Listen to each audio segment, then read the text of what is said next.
Bonjour Bruno. Voilà, est-ce que tu peux un peu nous raconter ta GGR, comment ça s'est passé? Donc on va peut-être commencer par le début. Déjà la descente de l'Atlantique, comment ça s'est déroulé pour toi? Très lentement. Très lentement. La première partie, Golfe de Gascogne, c'était très lent. Les uns comme les autres, on était même obligés d'aller chercher du vent, je me souviens, à 2 ou 3 milles du Cap Finistère. Après, on a eu de la brise quand même, au sud Portugal. Une bonne brise jusqu'à un point obligatoire, on devait s'arrêter à Lanzarote. Oui. Ensuite, du vent, bien, jusqu'au poteau noir. Alors le poteau noir, ça n'a pas été si terrible que ça. Ce que je veux dire, c'est on s'attend tous à des périodes longues de calme. Bon, il y en a eu, mais pas si longues que ça. Par contre, des grains de pluie, pour ce qui me concerne, j'ai eu quelques soucis, je suis passé au travers. Ah oui? Malheureusement, je les voyais tomber à quelques milles au large, et puis non. Et j'ai eu 2 ou 3 grains, j'ai pu récolter une trentaine de litres d'eau. Ou alors il y a eu des grains forts avec une pluie, mais genre crachin, bon bref, c'était pas possible. Après la deuxième partie, les alésites sud-est, assez frais, il fallait faire avec. J'ai pas pu remonter plus que ça pour faire bien avancer le bateau quand même, donc c'était plutôt un bon plein. Et après, bon, on a chopé les brises d'ouest. Et là, il a fallu que je me résigne à m'arrêter en Afrique du Sud parce que j'ai eu des soucis d'eau. Oui. C'est-à-dire que, oui, même après le poteau noir, j'espérais quand même choper quelques grains. Et finalement, ça ne s'est pas fait. Donc, à la latitude de l'Afrique du Sud, à 200 ou 300 000, je me suis dit, bon, il me reste à peu près, je dirais, 80 litres d'eau. Je dis, qu'est-ce que je fais? Je continue, en espérant que l'Indien soit un peu plus humide. Et puis, non, j'ai hésité et j'ai pas voulu tenter le diable et je me suis arrêté. Je me suis arrêté. Je ne regrette pas parce que je me suis arrêté donc 3 jours. Je ne regrette pas parce que ça m'a permis un petit peu de me ressourcer parce que j'étais au 65e jour, je crois. C'était un peu long, j'ai trouvé que c'est un peu long. Je me suis arrêté, j'ai fait le plein d'eau. En même temps, j'ai appris sur place que l'Afrique du Sud était en restriction d'eau. Ils avaient eu une sécheresse assez importante. On était en hiver austral, mais même leur hiver austral n'avait pas apporté apparemment suffisamment d'eau. Bon, le port était sympa quand même. Ils ont ouvert l'eau spécialement pour moi. Ah oui. Donc j'ai fait le plein, je suis resté 2 jours, 3 jours. Et puis je suis reparti et là ça a très bien marché, j'étais très content.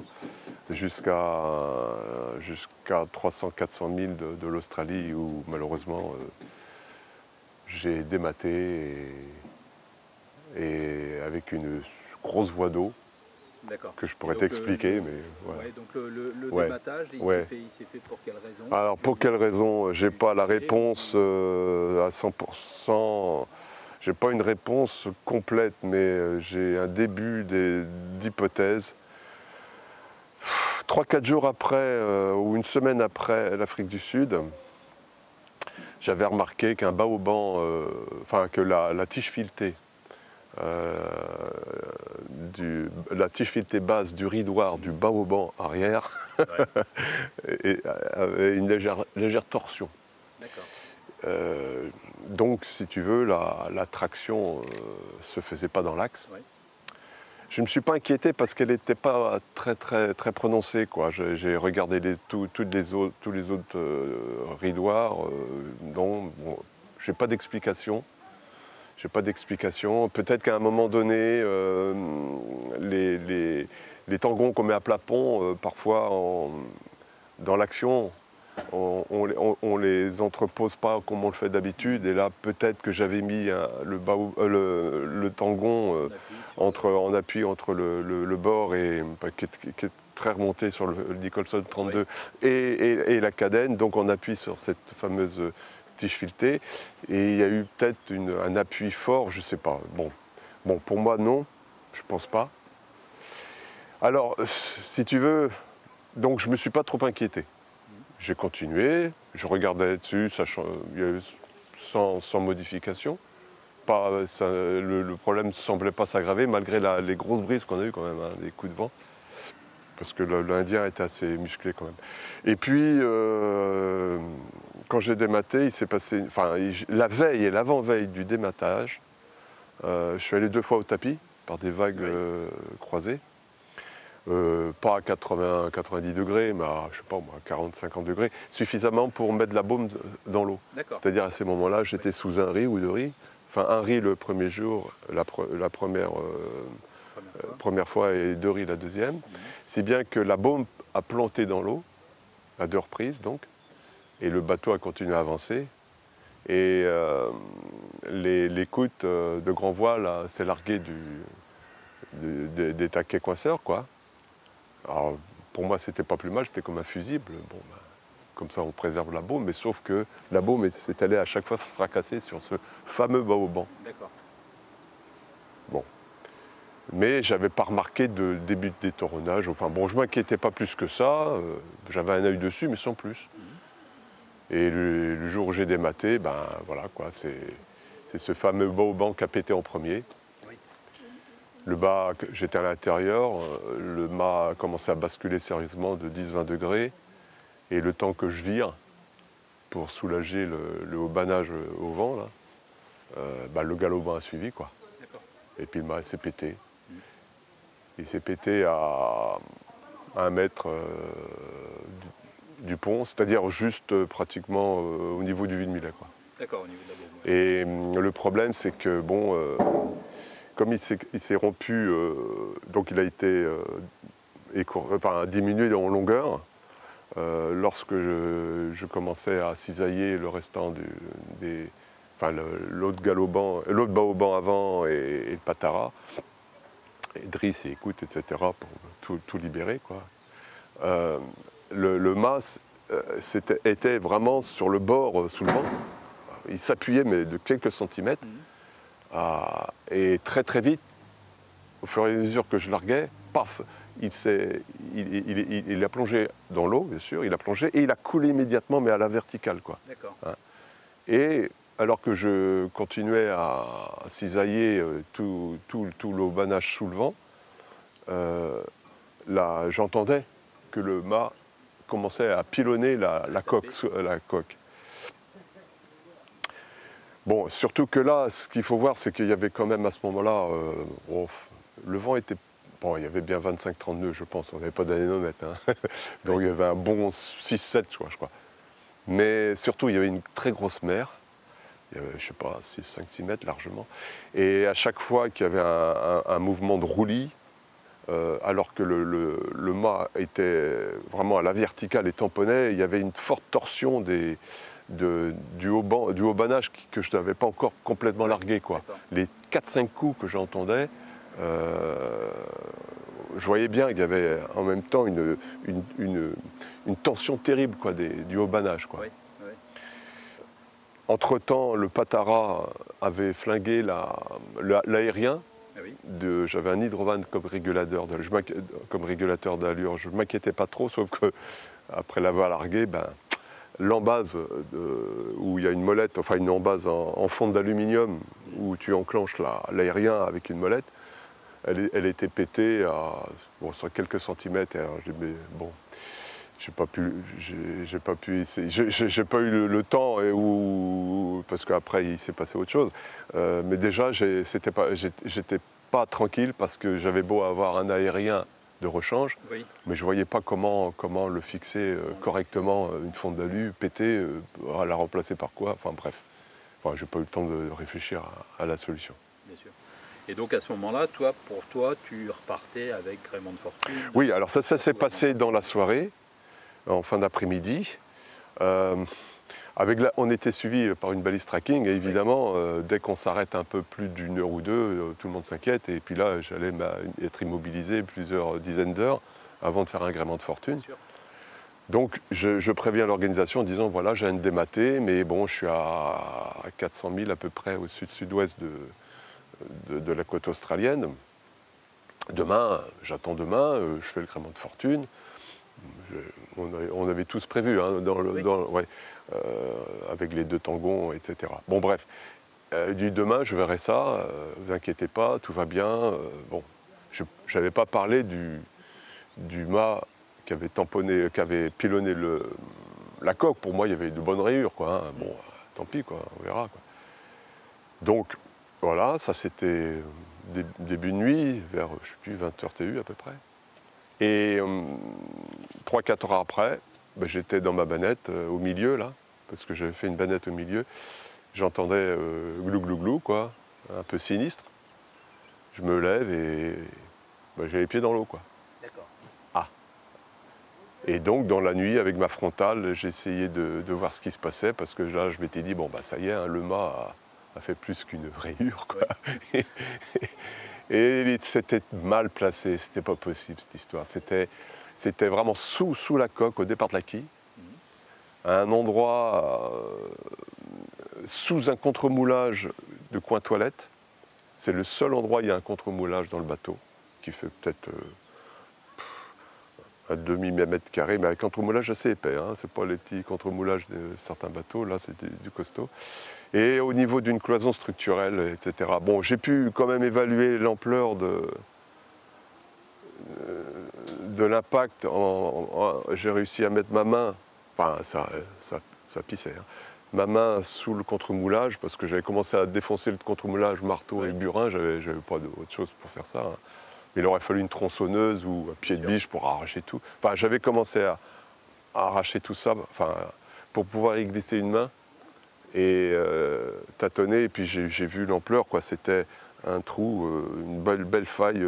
J'arrivais à mettre mes 3 doigts là, jusqu'à la deuxième phalange, quoi. Bon, bref, bon, bah, ça bouillonnait.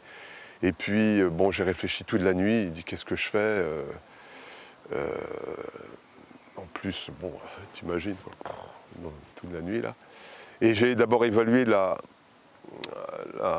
quantité d'eau que je pouvais embarquer. Et bon, évidemment, alors ce qui est bien dans le Nicholson, c'est que l'eau va directement, si l'impact a lieu là, vers un gros puisard, oui, qui est juste à la base du moteur, qui fait bien 1 mètre de profondeur et 20-30 cm de large. Il y avait bien 50 litres là-dedans, hein. Entre 30 et 50, 40 peut-être, je n'ai jamais fait le plein pour évaluer, ça n'était pas intéressant, enfin bref. Et si tu veux, tous les quarts d'heure, ça se remplissait, quoi.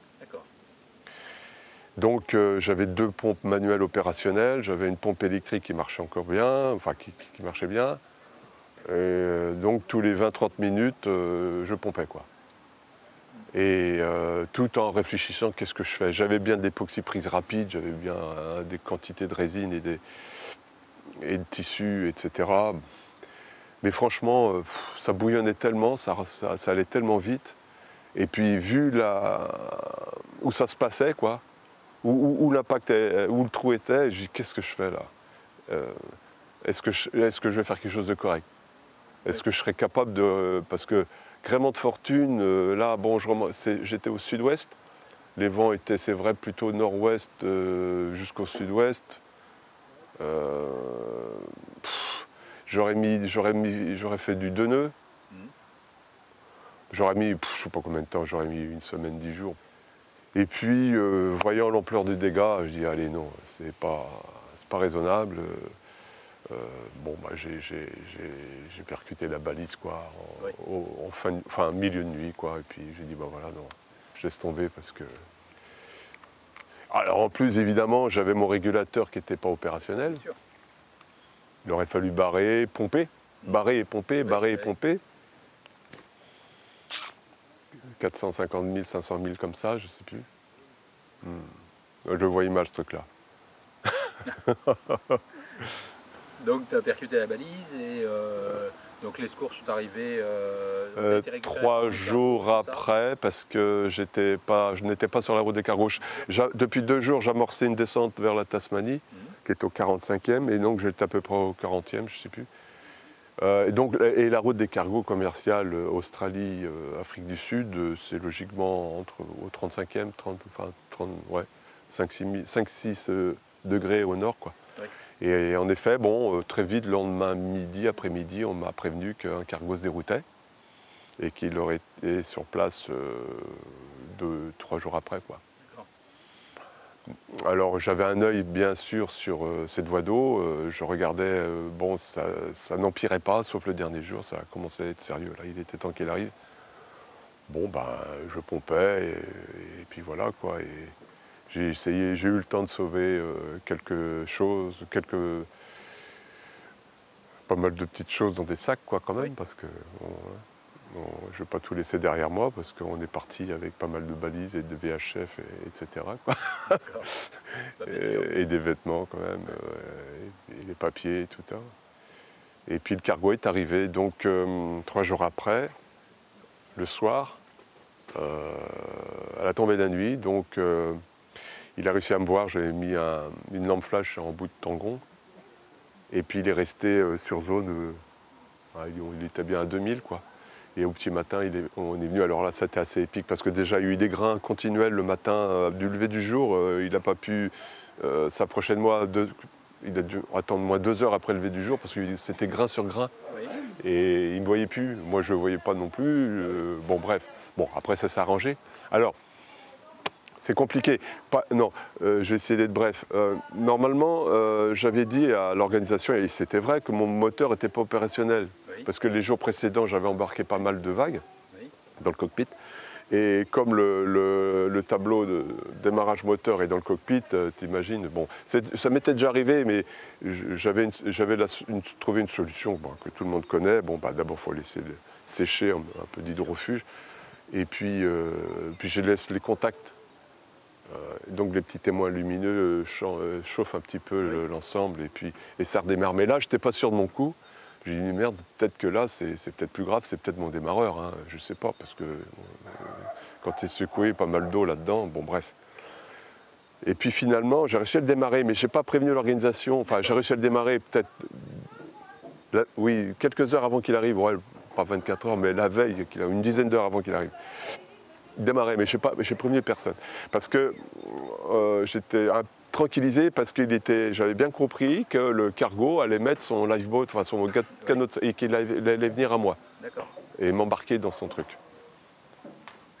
Alors, donc, il commence à manœuvrer, il se met bien au vent à moi, mais à 500-600 mètres, et il me dit, écoutez, on ne pourra pas arriver à vous correctement avec le canot de sauvetage, on refait la manœuvre.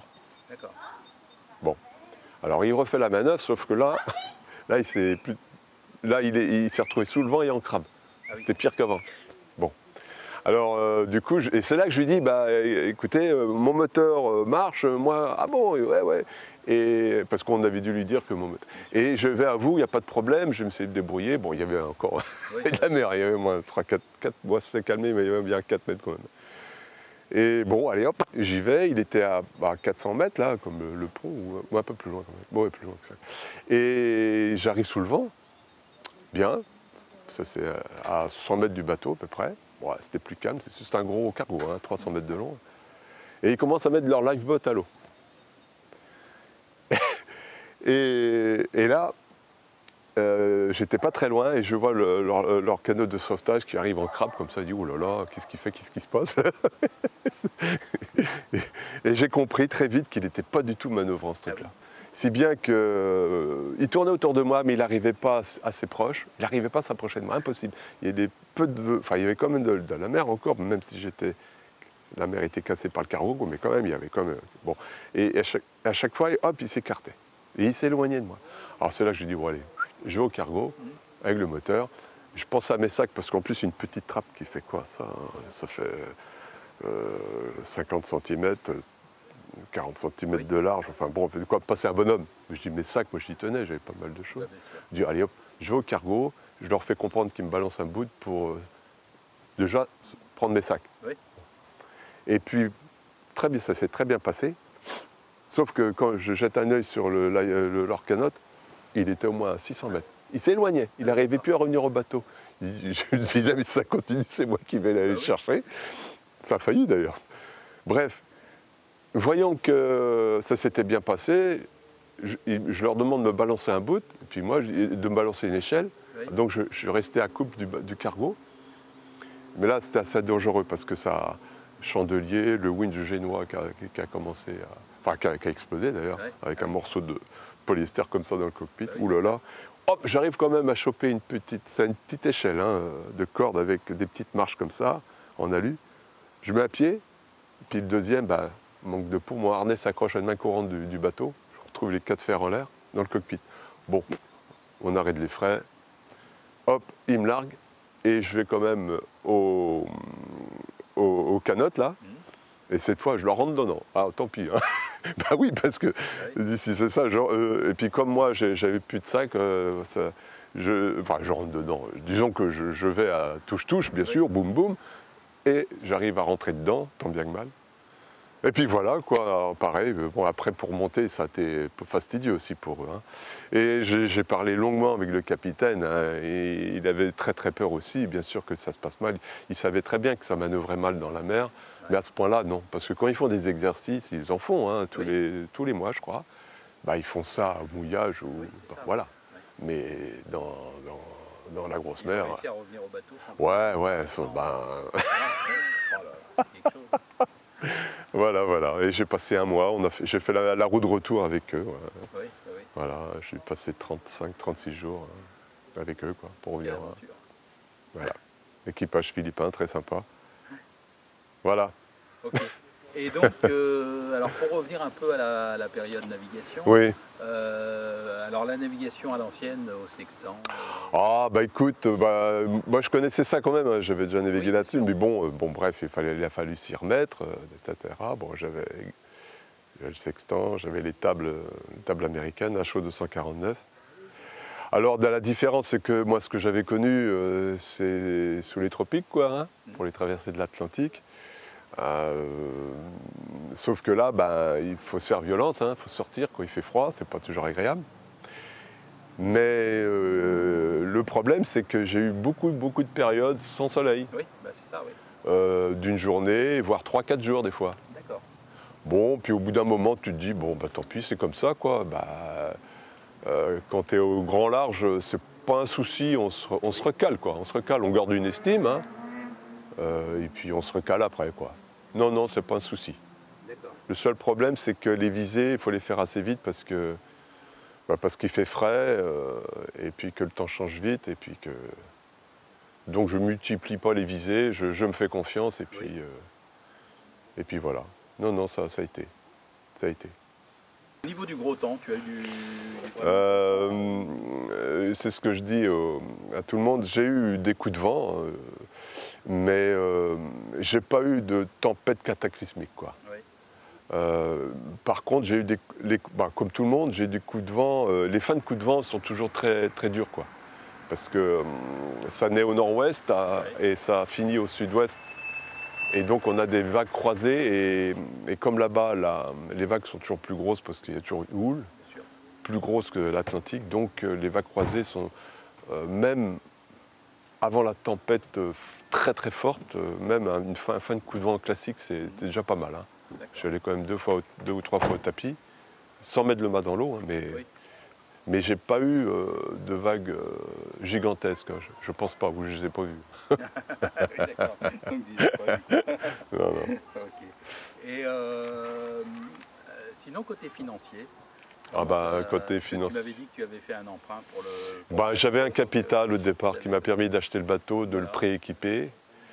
J'ai fait un crowdfunding aussi, une souscription. Et en effet, j'ai dû faire pour compléter un emprunt là, que je rembourse. Ah non, je n'avais rien. Le département m'a donné un petit coup de main juste avant de partir de 3 000 €. L'aglo 1000 aussi. J'ai rencontré quelqu'un chez Dossi, qui travaille chez Dossi, qui m'a offert gracieusement beaucoup de conserves, de plats cuisinés et de légumes. Sinon, non. Non, non, non, non, non. Oui, donc pas facile. Quoi. Bah non, bah non, bah non. Et il n'y a plus rien, quoi. Oui, Le bateau, oui, il n'est plus là. c'est ça.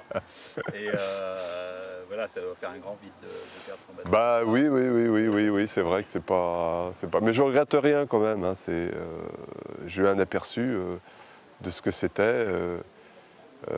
Comme je dis souvent, l'Atlantique, ça a été un peu long. Et puis finalement, l'Indien, ça se passait très très bien. Ouais. Le bateau marchait très bien. Je faisais des belles moyennes. J'avais même, j'ai l'impression, j'ai regardé ça après sur le site là, que je remontais. Oui, je crois que Ouais, j'étais bien. Et ça te regonfle un petit peu. Parce que moi, mon petit souci, c'est que je pouvais communiquer avec personne, ma BELU n'était pas opérationnelle. Oui, ah oui. J'entendais les gars parler, moi, mais j'ai un problème d'émission. D'accord. Puis en plus, je ne comprenais pas ce qu'ils disaient. De toute façon, ils parlaient leur anglais américain, là. Et puis avec le chuintement, le squash, là, bon, bref. Donc ça ne m'a pas trop manqué. D'accord. Et puis la solitude, ben, on s'y fait, quoi. Oui. On s'y fait, on s'y fait. Maintenant, des projets où tu as envie d'y retourner, tu as envie de dire. Ben oui, j'ai envie. Ouais, comme je le dis souvent, j'ai fait la moitié du boulot, quoi. J'ai une autre moitié à faire et j'aimerais bien, j'aimerais bien. Mais là, il faudrait que je trouve quelque chose, quoi, pour financer tout ça. Bien sûr. Et j'aimerais bien quand même. Mais si ça se faisait pas, tant pis. Mais je regrette pas, hein, je regrette rien. C'est une super expérience. La course d'un côté, la haute mer, et l'ambiance aussi avec les gars, tous les de différentes nationalités là. Oui. Il y a eu la barrière de la langue, mais c'est pas grave. Il y a eu beaucoup d'échanges quand même. Et on va se retrouver là, mi-avril tous là, au Sable. Enfin, je sais pas s'ils seront tous là. Et je crois que même il y a l'Irlandais là et notre Indien aussi. Je pense qu'ils vont remettre ça. Enfin, s'ils peuvent aussi. Je sais pas, on verra. Et toi, tu l'as joué un petit peu, tu allais jouer vraiment en régate ou... Non, j'avais le plus petit bateau.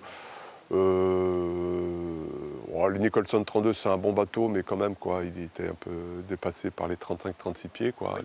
les Rustler, les Bisquets, tout ça. Quoique, bon, dans l'Indien, on n'était plus que 6 ou 7, là, et comme je te disais, même si on ne nous donnait pas nos positions, c'était un peu frustrant, c'était comme ça, quoi. Mais je sentais que je remontais, enfin, je pouvais remonter, quoi. Et moi, ça aurait été... J'avoue que là, je serais sur le point d'arriver, ou je serais peut-être arrivé, quoi. Oui, Donc oui, j'aurais été pas loin, ou avec l'Américain, ou... Je pense, hein, Oui. je pense. Si, je pense que... Oui, de toute façon, même si, comme tu dis, on l'a joué à la cool, on fait marcher le bateau, Oui, hein. non, mais bien sûr, Faut de pas toute croire. façon, ah non, mais bien sûr, t'essayes quand même d'être dans le peloton. Ah bah quand même, j'ai mis le spi une bonne dizaine de fois dans l'Atlantique, Voilà. j'ai mis 2 fois dans l'Indien, parce qu'on a eu des périodes sympas quand même. Ouais. Hein. Et puis voilà, quoi. D'accord. Et sur la GGR, il y a quand même eu beaucoup de casses. De casse irrémédiable, oui, parce qu'il y a eu donc le Norvégien qui a fait 360 degrés, hein, j'ai vu son bateau de d'Afrique du Sud. Justement, et pareil, son mât a dû cogner la coque aussi, il était bien entamé sa coque, mais au-dessus de la flottaison. Qu'est-ce que je veux dire? Il y a eu donc après Abilash, l'Indien et Grégor, qui ont eu, et l'Irlandais. J'étais pas loin d'eux, c'est-à-dire qu'ils étaient certainement, moi, coup de chance, hein, j'étais mieux placé qu'eux. Eux, ils étaient dans une zone vraiment à risque, quoi. Et ils ont eu une mer démentielle, quoi. Et donc, voilà, ils ont dématé aussi. Et ils ont dû rouler, je sais pas s'ils ont fait 360 degrés, mais... Et puis après, il y a aussi, 2 ou 3 semaines après, au début de Pacifique, au premier tiers, il y a eu, comment elle s'appelle, Suzy, Suzy Godal, la jeune anglaise. Et elle aussi, je l'ai vue là au Sable, elle a été secouée quand même, sérieusement.